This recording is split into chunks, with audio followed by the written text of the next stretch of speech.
Good evening students. मु तुम मानक मो पाठशाला यूट्यूब को पुणी थे स्वागत करुच्ची। तो पे आज आम नवम श्रेणी बही राजनीति विज्ञान प्रथम पाठ जार ना हूँ कौन ना मौलिक अधिकार। तार ना हूँ कौन मौलिक अधिकार विषय टी आलोचना करिया। तो पे डेरी नक चलते आम आरंभ करिया। तो प्रथम लिखाई पे प्रथम पाठ देख कौन लिखाई मौलिक अधिकार। तो मौलिक अधिकार को इंग्राजी कहुए फंडामेंटाल राइट्स। तो पे आम समस्ते जानीजे आम प्रत्येक मनुष्यर कम से कम 3टी मौलिक आवश्यकता थाए। खाद्य, वस्त्र आ बासगृह निश्चिंत थिबा दरकार, ना से अति भल भाव बंची पारिबनी। से भली भाव में मौलिक अधिकार होछि एभली अधिकार जो अधिकार बिना गोटे व्यक्ति निज जीवन को स्वाधीन भाव बंची पारिबो नाही। तेणुक गोटे व्यक्ति निज जीवन को स्वाधीन भाव बंचापी मौलिक अधिकार तार अति जरूरी बा निहाती जरूरी।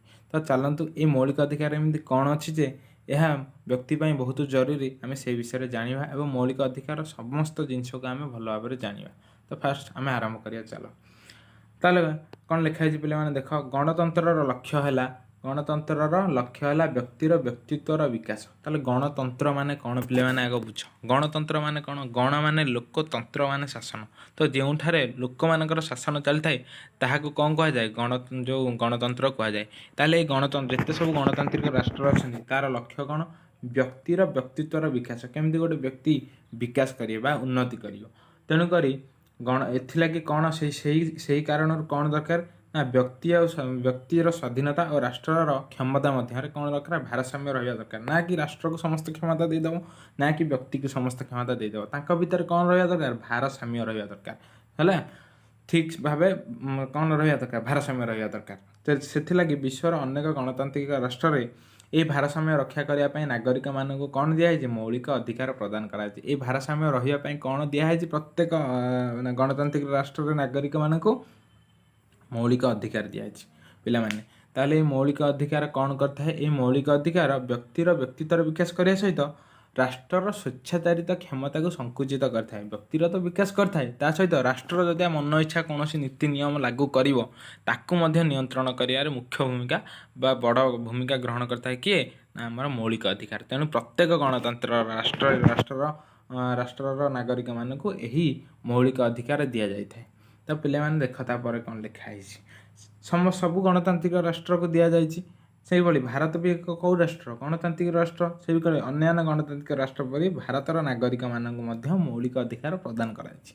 ताले आमर जदि मौलिक अधिकार प्रदान कराई ये मौलिक अधिकार आमर संविधान लिखाई थो। आम संविधान कौ धारा लिखाई आ कौ भाग्य लिखाई प्रश्न पड़ो आमर पे बहुत इंपोर्टाट। देख ये भेरी इंपोर्टाट ये जिनसा देख भेरी इंपोर्टाट कौन ना आमर कौन इंपोर्टाट ना भारतर संविधान तृतीय भाग कौ भाग पे मन रख आम संविधान तृतीय भाग धारा 12 ରୁ 35 मध्य मौलिक अधिकार गुड़िक वर्णित होती। तो पे तुमको किए प्रश्न पचारे आम संविधान क्यों भाग मौलिक अधिकार अच्छी तुम कौन कह तृतीय भाग अच्छी क्यों धारा क्यों धारा मध्य 12 ରୁ 35 धारा मध्य कौन अच्छी आमर मौलिक अधिकार अच्छी। भारतर संविधान प्रणेता माने यही मौलिक अधिकार गुड़िक आवश्यकता अनुभव कला बेले अनेकांश अमेरिकार अधिकार संपर्कित आईन द्वारा प्रभावित होते। तो भारतर संविधान प्रणेता माने जो माने संविधान लिखुले जो प्रश्न पचार से मैंने कौ माने कहा संविधान द्वारा प्रभावित हेले एवं भाविले जे आम भारत में कौन दरकार ना मौलिक अधिकार दरकार। ताले से आंसर कौन हम ना अमेरिकार अधिकार संपर्कित आईन विषय से जानले से कहले अरे अमेरिकार अच्छे आम भारत में भी ये गोटे कौन सिस्टम रहा दरकार। तेणुक सी इंट्रोड्यूस कले कौन कले आमर संविधान लिखिले कौन लिखिले मौलिक अधिकार को लिखिले।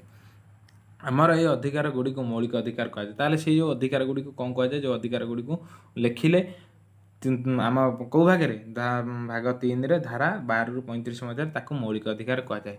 कारण प्रत्येक भारतर नागरिक उत्तम जीवन यापन और व्यक्तिगत सुरक्षा लगे एगुड़िकर आवश्यकता रही। प्रत्येक मनीष जीवन यापन कर निजर सुरक्षा ये मौलिक अधिकार आवश्यकता रही। यही अधिकार गुड़ी को कहार व्यक्तिगत इच्छा संशोधित बा संकुचित करा जाय परिबा नहीं। जदि ये अधिकार गला आमर इन शासन मुख्य किए आमर राष्ट्रपति और प्रधानमंत्री। राष्ट्रपति कहे ना मत भल लगुनि मोटा चेंज करदेवी कौटा को मौलिक अधिकार हेमिति हो पारनि कहार व्यक्तिगत कहीं जड़े चाहिए आमर मौलिक अधिकार जोटा संविधान लिखाई चेंज कर बहुत लंग प्रोसेस चेंज हाँपाई। तो पे आम मौलिक अधिकार स्वतंत्र लक्षण विषय पढ़ा। ये लक्षण गुड़िक बहुत जरूरी।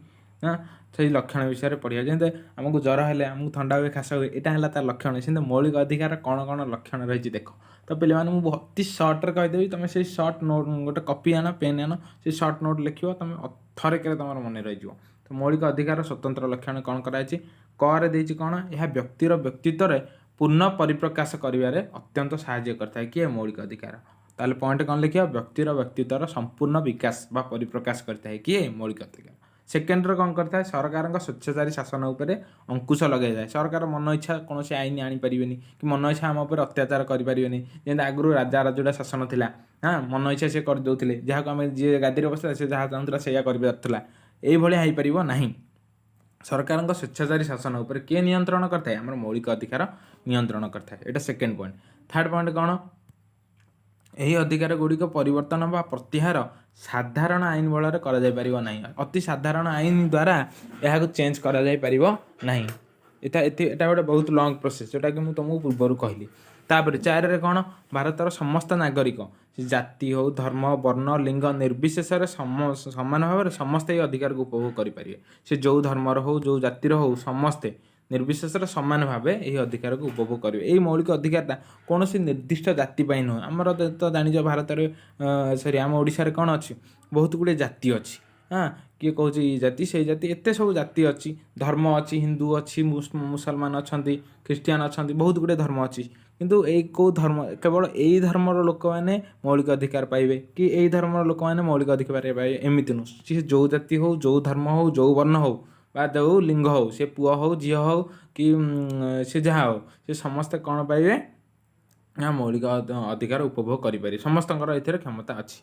आउ कौन यही अधिकार गुड़िक निरंकुश नुह। यहाँ गोटे पे बहुत जरूरी जिनस कौन ना ये अधिकार गुड़िक निरंकुश नुहे। जदि का जरूरी परिस्थिति पड़ो जमी प्रधानमंत्री कि आम राष्ट्र में किसी विपत्तिजनक सृष्टि परिस्थिति आसला जो जरूरी परिस्थिति लगे आ राष्ट्रपति समस्त क्षमता हाथ को नहीं जाए से स्थान में यह संकुचित कर स्थगित बा निलंबित रखा जापर किसी समय टी संकुचित कर सब अधिकार नागरिक से उपभोग करें ना से भाया परिस्थिति सब करेंगे।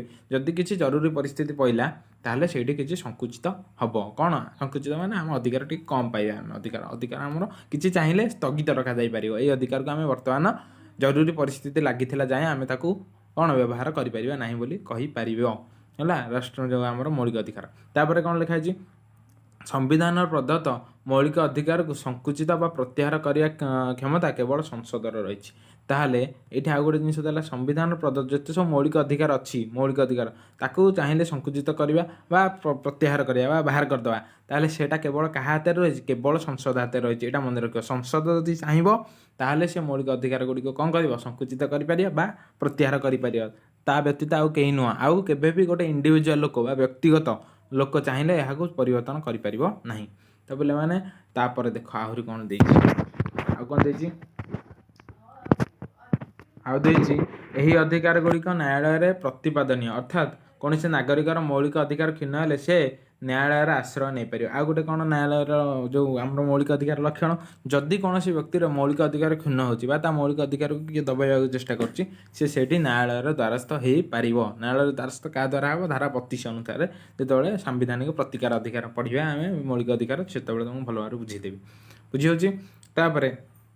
जरे देती लास्ट कौन नागरिक मौलिक अधिकार को क्षण करुवा जेकोसी आईन को न्यायालय असिद्ध घोषणा करी आम नागरिक मान बहुत गुड़े कौन दिखाई 6 गोटी दिखाई मौलिक अधिकार। ये 6 गोटी मौलिक अधिकार को जदि कौन आईन ये मौलिक अधिकार को कौन क्षुण्ण कर दबाइबा चेष्टा कर आईन ताले से आईन को न्यायालय सागे सागे कौन कर असिद्ध घोषणा करदे से आईन को बैन करदे। तो पे यतिक थिला कौन आम मौलिक अधिकार लक्षण। तो फास्ट आउ थे खाली रिकल करदे देख फास्ट मुझे कौन कहली सहज मन रख व्यक्तिर व्यक्तित्वर विकास फास्ट पॉइंट। सेकेंड पॉइंट कौन फास्ट पॉइंट है व्यक्तिर व्यक्तित्वर विकास। फास्ट पॉइंट हूँ आम पे कौन व्यक्तिर व्यक्तित्व परिप्रकाश करिया। सेकेंड पॉइंट कौन सरकार स्वेच्छाचारी शासन को नियंत्रण करिया। थर्ड पॉइंट कौन पे साधारण आईन बल यहाँ परिवर्तन कर। फोर्थ पॉइंट कौन जाति धर्म वर्ण निर्विशेष समस्त ये अधिकार को उपभोग करें। 5 रे कौन है लक्षण यार ନା କୌଣସି ଯଦି ଜରୁରୀ ପରିସ୍ଥିତି ପଡ଼ିବ ସେହି ସମୟରେ ଜରୁରୀ ପରିସ୍ଥିତିରେ କେବଳ କ'ଣ ହେବ ଆମ ନାଗରିକର ମୌଳିକ ଅଧିକାର ସଙ୍କୁଚିତ ହୋଇପାରିବ। ଆଉ ଲାଷ୍ଟରେ କ'ଣ ସାମ୍ବିଧାନ ଯେଉଁ ଆମର ଯେଉଁ ମୌଳିକ ଅଧିକାରକୁ କେବଳ ସଂସଦ ଚାହିଁଲେ ପ୍ରତ୍ୟାହାର କରିପାରିବ ନା ବା ସଙ୍କୁଚିତ କରିବାର କ୍ଷମତା କେବଳ ସଂସଦ ପାଖରେ ରହିଛି। ଏଇଟା ତାପରେ ହେଠୁ କ'ଣ ଦେଇଛି, ତାପରେ ହେଠୁ ଦେଇଛି ତାପରେ ଦେଇଛି କ'ଣ ଏହି ଅଧିକାର ଗୁଡ଼ିକ ଯଦି କାହାର ମୌଳିକ ଅଧିକାର କ୍ଷୁଣ୍ଣ ହେଉଛି ତାହେଲେ ସେ ନ୍ୟାୟାଳୟର ଆଶ୍ରୟ ନେଇପାରିବ। ନ୍ୟାୟାଳୟ ଚାହେଁ ଯାହାର ବି ମୌଳିକ ଅଧିକାର କ୍ଷୁଣ୍ଣ ହେଉଛି ସେ ନ୍ୟାୟାଳୟର ଆଶ୍ରୟ ନେଇପାରିବ। ଆଉ କୌଣସି ଆଇନ ଯଦି ମୌଳିକ ଅଧିକାରକୁ କ୍ଷୁଣ୍ଣ କରୁଥିବ ତାହେଲେ ନ୍ୟାୟାଳୟ ତାହାକୁ ଅସିଦ୍ଧ ଘୋଷଣା କରାଯାଇପାରିବ। ତ ପିଲାମାନେ ଏଇଠି ଆଉ ଗୋଟେ ଇମ୍ପୋର୍ଟାଣ୍ଟ ଜିନିଷ ଦେଇଛି ଦେଖ, ଆମର ଯେତେବେଳେ ସମ୍ବିଧାନ ଲେଖା ହେଇଥିଲା ସେତେବେଳେ 7 ମୌଳିକ ଅଧିକାର ଥିଲା ଆମର ହେଲା, ତା ଭିତରୁ ସମ୍ପତ୍ତିଗତ ଅଧିକାର ଥିଲା ଅନ୍ୟତମ। ତାହେଲେ ଏଇ ସମ୍ପତ୍ତିଗତ ଅଧିକାରକୁ କିନ୍ତୁ ଏବେ ବାଦ୍ ଦିଆଯାଇଛି, ମୌଳିକ ଅଧିକାରରେ ସେଇଟା ସାମିଲ ହେଇକି ନାହିଁ। ତାହେଲେ ସେଇଟା କେଉଁ ମସିହାରେ ବାଦ୍ ଦିଆହେଲା? ଏଇଟା ବହୁତ ଥର ପ୍ରଶ୍ନ ପଚାରେ ସର୍ଟ ଟାଇପ୍ରେ ଆସେ ତୁମର ନା 1978 ମସିହା 44ତମ ସମ୍ବିଧାନ ସଂଶୋଧନ ଆଇନ ଦ୍ୱାରା ବ୍ୟକ୍ତିର ସମ୍ପତ୍ତିଗତ ଅଧିକାରକୁ ମୌଳିକ ଅଧିକାର ତାଲିକାରୁ ବାଦ୍ ଦିଆହେଲା। ବୁଝିଗଲା ପିଲାମାନେ? କେଉଁ ମସିହାରେ? 1978 ମସିହାରେ। କେତେତମ ସମ୍ବିଧାନ ସଂଶୋଧନ? ନା 44ତମ ସମ୍ବିଧାନ ସଂଶୋଧନ ଦ୍ୱାରା କ'ଣ ହେଇଥିଲା? ସମ୍ପତ୍ତିଗତ ଅଧିକାରକୁ ମୌଳିକ ଅଧିକାର ବାଦ୍ ଦିଆଯାଇଥିଲା। ଆଉ ଏବେ ସମ୍ପତ୍ତିଗତ ଅଧିକାରଟା କେଉଁଠି ଲେଖା ହେଇଛି? ନା ଧାରା 300 ଲେଖାଯାଇଛି। ଏମିତି ବି ପ୍ରଶ୍ନ ପଚାରିପାରିବ। ଠିକ୍ ଅଛି ପିଲାମାନେ, ସଇଲା। ତାପରେ ପିଲାମାନେ ଦେଖ କ'ଣ ଲେଖା ହେଇଛି, ମୌଳିକ ଅଧିକାରର ପ୍ରକାରଭେଦ। ବୁଝିହେଉଛି ପିଲାମାନେ? ତାହେଲେ ପ୍ରକାରଭେଦ ମାନେ କେତେ ପ୍ରକାରର ମୌଳିକ ଅଧିକାର ଅଛି। ତ ପିଲାମାନେ ତୁମେ ମନେ ରଖ, କେବଳ ଆଗରୁ ଯେତେବେଳେ ଭାରତର ସମ୍ବିଧାନ ମାନେ ପ୍ରଥମେ ଲେଖାଗଲା, ପ୍ରଥମେ 7 ମୌଳିକ ଅଧିକାର ଥିଲା। ଏବେ କହିଲି 7 ଥିଲା, କାହାକୁ ବାଦ୍ ଦିଆହେଲା? ସମ୍ପତ୍ତିଗତ ଅଧିକାରକୁ ବାଦ୍ ଦିଆହେଲା। କେଉଁ ଧାରା ଅନୁସାରେ? 44ତମ ସମ୍ବିଧାନ ସଂଶୋଧନ ଅନୁସାରେ। କେଉଁ ମସିହାରେ? 1978 ମସିହାରେ। ଏବେ ଏଇଟା କେଉଁଠି ଅଛି? ନା 300 ସେଇଟା ଅଛି। କେଉଁଟା? ସମ୍ପତ୍ତିଗତ ଅଧିକାର ଲେଖା ହେଇଛି। କିନ୍ତୁ ଯେତେବେଳେ ସେ ସମ୍ପତ୍ତିଗତ ଅଧିକାରକୁ ବାଦ୍ ଦିଆଗଲା, ବର୍ତ୍ତମାନ 6 ମୌଳିକ ଅଧିକାର ରହିଯାଉଛି। କାହିଁକିନା 7 ଥିଲା, ଗୋଟେ କଟା ହେଲା, ବର୍ତ୍ତମାନ କେତୋଟି ରହିଲା? 6ଟି ରହିଲା। ଆଗରୁ ଥିଲା କେତେଟା? 7ଟି। ବର୍ତ୍ତମାନ କେତେଟା ଅଛି? 6ଟି। ତାହେଲେ ଏଇ 6ଟା ଆଗ କ'ଣ କ'ଣ ଆମେ ପଢ଼ିବା, ସେଗୁଡ଼ିକ ହେଲା କ'ଣ କ'ଣ? ଫାର୍ଷ୍ଟ ହେଲା ସମାନତା ଅଧିକାର। ସମାନତା ଅଧିକାର ରାଇଟ୍ ଟୁ ଇକ୍ୱାଲିଟି, ସମସ୍ତେ ସମାନ, ଆଇନ ଆଗରେ ସମସ୍ତେ ସମାନ। ତାପରେ ସ୍ୱାଧୀନତାର ଅଧିକାର, ସମସ୍ତେ ସ୍ୱାଧୀନ ଭାବେ ବଞ୍ଚିପାରିବେ, ତାର ଅଧିକାର। ତାପରେ ଶୋଷଣ ବିରୁଦ୍ଧର ଅଧିକାର, କେହି ତୁମକୁ ଶୋଷଣ କରିପାରିବେନି ତମର। 4 ହେଠୁ କ'ଣ? ଧର୍ମଗତ ସ୍ୱାଧୀନତା ଅଧିକାର, ତୁମର ଧର୍ମ କ୍ଷେତ୍ରରେ ସମସ୍ତ ଅଧିକାର ଅଛି, ତୁମ ଇଚ୍ଛା ତୁମେ ଯେଉଁ ଧର୍ମ ନେଇପାରିବ, ସେଟାକୁ କେହି ତୁମକୁ ଅଟକେଇ ପାରିବେ ନାହିଁ। ତାପରେ 5ରେ ହେଉଛି ସାଂସ୍କୃତିକ ଆଉ ଶିକ୍ଷାଗତ ଅଧିକାର, ତୁମ ଇଚ୍ଛା ତୁମେ ଯେଉଁ ଶିକ୍ଷା ପଢ଼ିପାରିବ, କେହି ତୁମକୁ ଅଟକେଇ ପାରିବେ ନାହିଁ। ତାପରେ 6ରେ ଏଠୁ କ'ଣ? ନା ସାମ୍ବିଧାନିକ ପ୍ରତିକାର ଅଧିକାର, ଯଦି ତୁମର କିଏ ମୌଳିକ ଅଧିକାରକୁ କ'ଣ କରୁଛି? କ୍ଷୁଣ୍ଣ କରୁଛି, ତାହେଲେ ତୁମେ ସେଇ ସାମ୍ବିଧାନିକ ପ୍ରତିକାର ଅଧିକାରକୁ ୟୁଜ୍ କରି 5ଟା ରିଟ୍ ଜାରି କରିପାରିବ ଏବଂ ସେଇ କ'ଣ ତା ନାଁରେ କେସ୍ କରିପାରିବ। ଏଇଟା ରିଟ୍ ଯେତେବେଳେ ପଢ଼େଇବା ତୁମକୁ ପଢ଼େଇଦେବି, ବ୍ୟସ୍ତ ହୁଅନି ପିଲାମାନେ। ତ ରିଟ୍ ବିଷୟରେ ଆଲୋଚନା କରିବା ଆଗକୁ। ତ ଫାଷ୍ଟ ଆମେ କ'ଣ ପଢ଼ିଲେ? ଯେତେ ଗୁଡ଼ିଏ ପଢ଼ିଲେ। ଫାଷ୍ଟ ହେଉଛି ଆମର କ'ଣ? ସମାନତାର ଅଧିକାର, ରାଇଟ୍ ଟୁ ଇକ୍ୱାଲିଟି। ଏଇ ସମାନତାର ଅଧିକାର କେଉଁ ଧାରାରୁ କେଉଁ ଧାରାରେ ଲେଖା ହେଇଛି? ମୁଁ କହିଲି ଆମର ମୌଳିକ ଅଧିକାର 12ରୁ 35 ଧାରା ମଧ୍ୟରେ ଅଛି। ତ ଫାଷ୍ଟ ହେଲା ସମାନତାର ଅଧିକାର। ତ ଫାଷ୍ଟ ଏଇ ଆମର ସମାନତାର ଅଧିକାର କେଉଁଠି ଅଛି? 14ରୁ 18 ମଧ୍ୟରେ ନାଗରିକମାନଙ୍କୁ କ'ଣ ଦିଆଯାଇଛି? ସମାନତାର ଅଧିକାର ଦିଆଯାଇଛି। କେଉଁ ଧାରାରୁ କେଉଁ ଧାରା ଭିତରେ ସମାନତା ଅଧିକାର ଅଛି ବୋଲି ପ୍ରଶ୍ନ ଆସିଲେ ତୁମେ କ'ଣ ଲେଖିବ? ଧାରା 14ରୁ 18 ମଧ୍ୟରେ କ'ଣ କେଉଁ ଅଧିକାର ଦିଆଯାଇଛି? ନା ସମାନତା ଅଧିକାର ଦିଆଯାଇଛି। ତାକୁ ଇଂରାଜୀରେ କ'ଣ କୁହାଯାଏ? Right to equality. ଇଂରାଜୀ ଟର୍ମ ମନେ ରଖିବ, ବଡ଼ ପିଲା ହେଲାଣି, ବହୁତ ଜରୁରୀ। ତ ଫାଷ୍ଟ ଧାରା 14ରେ କ'ଣ ଲେଖା ହେଇଛି? ଆଇନ ଆଗରେ ସମସ୍ତେ ସମାନ। ଏଠି ଧାରା 14, ଏଇଟା ଧାରା 14 ଲେଖା ହେଇଛି, ଆଇନ ଆଗରେ ସମସ୍ତେ ସମାନ। ତାପରେ ଧାରା 15ରେ କ'ଣ ଲେଖା ହେଇଛି? ନା ଏଇଟା ଧାରା 15, ଜାତି, ଧର୍ମ, ବର୍ଣ୍ଣ, ଲିଙ୍ଗ, ଜନ୍ମସ୍ଥାନ ଭିତରେ କୌଣସି ନାଗରିକ ପାତର ଅନ୍ତର କରାଯିବ ନାହିଁ, ଅର୍ଥାତ୍ ଭେଦଭାବ ନିଶ୍ଚିତ। ସେ ଯେଉଁଠି ଯେଉଁ ଜାତିର ହୋଇଥାଏ, ଯେଉଁ ଧର୍ମର ହୋଇଥାଉ, କେହି କାହାକୁ ଭେଦଭାବ କରିପାରିବେ ନାହିଁ। ଆଉ ଆବଶ୍ୟକ ପଡ଼ିବ ଯଦିକା କ'ଣ? ଅନୁସୂଚିତ ଜାତି ବା ଜନଜାତି, ଯେଉଁମାନେ ନିମ୍ନ ବର୍ଗର ଲୋକ, ତାଙ୍କ ପାଇଁ ସଂରକ୍ଷିତ ବ୍ୟବସ୍ଥା ରଖାଯାଇଛି। ତାପରେ ଆଉ କ'ଣ ଦିଆଯାଇଛି? ଧାରା 14, 15, 16। ଧାରା 16, ଏଇଟା ଧାରା 16 ପିଲାମାନେ। କେଉଁଟା? ଏଇଟା ହେଉଛି ଧାରା 16। ଧାରା 16ରେ କ'ଣ ଲେଖା ହେଇଛି? ସରକାରୀ ଚାକିରି କ୍ଷେତ୍ରରେ ସମସ୍ତଙ୍କୁ ସମାନ ଅଧିକାର ଦିଆଯିବ। ବୁଝିହେଉଛି? ସେ ଯେଉଁ ଲୋକର ଯେଉଁ ଜାତିର ବ୍ୟକ୍ତିକୁ ସମସ୍ତଙ୍କୁ ସମାନ ଅଧିକାର ଦିଆଯିବ। ଆଉ ଜାତି ଆଉ ଜନଜାତି ଲୋକ ମାନେ ସେଇ ଅନୁନ୍ନତ ବର୍ଗର ଲୋକମାନଙ୍କ ପାଇଁ କ'ଣ ରଖାଯିବ? ସଂରକ୍ଷିତ ବ୍ୟବସ୍ଥାକୁ ସଙ୍କୁଚିତ କରାଯାଇପାରିବ ନାହିଁ। ତାଙ୍କୁ ସଙ୍କୁଚିତ କରିପାରିବେ ନାହିଁ, ତାଙ୍କ ଅଧିକାର ତାଙ୍କୁ ଦିଆଯିବ, ତାଙ୍କ ପାଇଁ କିଛି ସଂରକ୍ଷଣ ରହିବ। କାହିଁକିନା ସେମାନେ କ'ଣ ଆମେ ଯେତିକି ଡେଭଲପ୍ କଲେଣି, ସେମାନେ ସେତିକି ଡେଭଲପ୍ କରିନାହାନ୍ତି, ସେଥିଲାଗି ତାଙ୍କ ପାଇଁ କିଛି ସଂରକ୍ଷିତ ବ୍ୟବସ୍ଥା ରହିବ। ତାପରେ ଧାରା 17 ପିଲେ, ଧାରା 17ରେ କ'ଣ ଲେଖା ହେଇଛି? ଅସ୍ପୃଶ୍ୟତା ନିବାରଣ, ଅର୍ଥାତ୍ ଆମେ ଯେଉଁ ଛୁଆଁଛୁଆଁ ଭେଦଭାବ କରିପାରିବା ନାହିଁ। ଅସ୍ପୃଶ୍ୟତାକୁ ପୁରା ନିବାରଣ କରାଯାଏ। ଯଦି କିଏ ଛୁଆଁଛୁଆଁ ଭେଦଭାବ କରୁଛି ତାହେଲେ ଏଇଟା ହେଉଛି କ'ଣ ଆଇନ ଆଗରେ ମାନେ ଆଇନ ଆଖିରେ ଏଇଟା କ'ଣ ଗୋଟେ ଅପରାଧ। ବୁଝିଗଲା ତ ପିଲାମାନେ। ତାପରେ ହେଠୁ କ'ଣ ଧାରା 18 ଲେଖା ହେଇଛି ଅଳଙ୍କାରିକ ଉପାଧି ସବୁ ଉଚ୍ଛେଦ କରାଯାଇଛି। ଆଗରୁ ପିଲାମାନେ ଯେତେବେଳେ ବ୍ରିଟିଶ ଶାସନ ଚାଲିଥିଲା ସେତେବେଳେ ଅଳଙ୍କାର ଦିଆହେଉଥିଲା, ଉପାଧି ଦିଆହେଉଥିଲା। କାଇଜର ହିନ୍ଦ ଦିଆହେଇଥିଲା କାହାକୁ, ଯେଉଁ ଆମର ମହାତ୍ମା ଗାନ୍ଧୀକି ଦିଆହେଇଥିଲା। ସେମାନେ ତାଙ୍କ ନାଁ ପୂର୍ବରୁ ଲର୍ଡ଼ ଲଗାଉଥିଲେ, ଲର୍ଡ଼ ବେଣ୍ଟିକ୍, ଲର୍ଡ଼ କ୍ୟାନି ଏସବୁ ଲଗାଉଥିଲେ। ଏଇସବୁ ଉପାଧି ଗୁଡ଼ିକ କ'ଣ କରାହେଇଛି, ଉଠେଇ ଦିଆଯାଇଛି, ପୁରା ଉଚ୍ଛେଦ କରାହେଇଛି। କେଉଁ ଧାରା ଅନୁସାରେ, ଧାରା 18 ଅନୁସାରେ। ତ ମାତ୍ର ସମ୍ବିଧାନ ଯେଉଁ ସ୍ୱାଧୀନତା ପରଠାରୁ ଯେଉଁମାନେ ଉଲ୍ଲେଖନୀୟ ସେବା ପ୍ରଦାନ କରୁଥିବେ, ଯେଉଁ ସାହିତ୍ୟ କ୍ଷେତ୍ରରେ ହେଲା କି ବିଜ୍ଞାନ କ୍ଷେତ୍ରରେ ହେଲା, ସେମାନେ ଉଲ୍ଲେଖନୀୟ ସେବା ଦେଶକୁ ପ୍ରଦାନ କରୁଥିବେ, ସେମାନଙ୍କୁ କ'ଣ ଭାରତ ରତ୍ନ, ପଦ୍ମବିଭୂଷଣ, ପଦ୍ମଭୂଷଣ, ପଦ୍ମଶ୍ରୀ ଆଦି ସରକାରୀ ଯେଉଁ ଉପାଧି ପ୍ରଦାନ କରାଯାଉଛି। ବିଶ୍ୱବିଦ୍ୟାଳୟ ତଥା ଅନ୍ୟାନ୍ୟ ଉଚ୍ଚ ଶିକ୍ଷାନୁଷ୍ଠାନରେ ବିଭିନ୍ନ ଶିକ୍ଷା ସମ୍ବନ୍ଧୀୟ ଉପାଧି ପ୍ରଦାନ କରିବାର ମଧ୍ୟ ଅଧିକାର ଦିଆଯାଇଛି।